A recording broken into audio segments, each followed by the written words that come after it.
আজকে আমি তোমাদের চিতল মাছের মুইঠা খুব সহজভাবে রান্না করে দেখাবো। চিতল মাছটা কুড়োনোই আছে, সেটা অবশ্যই মাছের দোকান থেকেই করে দিয়েছিল। এবারে সেই কুড়োনো মাছটা ভালো করে ধুয়ে পরিষ্কার করে নিয়ে সেটার মধ্যে সামান্য নুন, 1 পিঞ্চ মতো নুন মিশিয়ে নিয়ে এবারে মুঠো মুঠো করে ফুটন্ত জলের মধ্যে ছেড়ে দিতে হবে। খানিকক্ষণ বাদেই দেখতে পাবে ওগুলো যখন হয়ে যাবে ওপরের দিকে ভেসে উঠবে। তারপর এই মুইঠাগুলোকে জল থেকে তুলে নিতে হবে।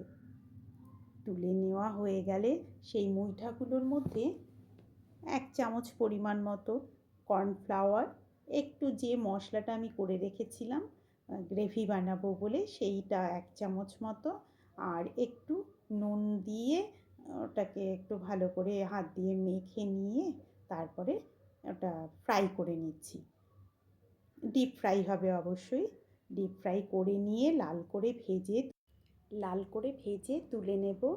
তারপর ওই তেলের মধ্যেই গোটা জিরে এবং তেজপাতা ফোড়ন দিয়ে দেব। এবং আমি তো এই মুইঠাতে আলু দেব, তো সেই ক্ষেত্রে আমি আলুটাও ওই তেলের মধ্যেই ভালো করে ভেজে নেব। ভাজা হয়ে গেলে আলুটা, তার মধ্যে আমি যে মশলাটা বানিয়ে রেখেছি সেই মশলাটা ছেড়ে দেব। মশলাটা দিয়ে ভালো করে নাড়াচাড়া করে যখন তেল ছাড়া ছাড়া ভাব হয়ে যাবে তখন তখন আগে থেকে করে রাখা গরম জল, আমি যে পরিমাণের গ্রেভি বানাতে চাই সেই রকম পরিমাপ মতো জল আমি দিয়ে দেবো ওই ভাজা মশলাটার মধ্যে, এবং সেটাকে ভালো করে ফুটতে দেব। 4-5 মিনিট ফোটার পরে তাতে দেখবো আলুটা সেদ্ধ হয়েছে কি না। যদি আলুটা সেদ্ধ হয়ে যায় তখন আমি মুইঠাগুলো ছেড়ে দেবো ওর মধ্যে। আরও 2 মিনিট আমি কম আঁচে ঢেকে দেবো, ভালো করে মুইঠাতে গ্রেভিটা যাতে নুন টুন ভালো করে ঢোকে সেই জন্য। তারপর ওটায় আমি 1 টেবিল স্পুন গরম মশলা দিয়ে দেব, দিয়ে আবার ওটাকে ঢেকে দেব এবং অবশ্যই কম আছে।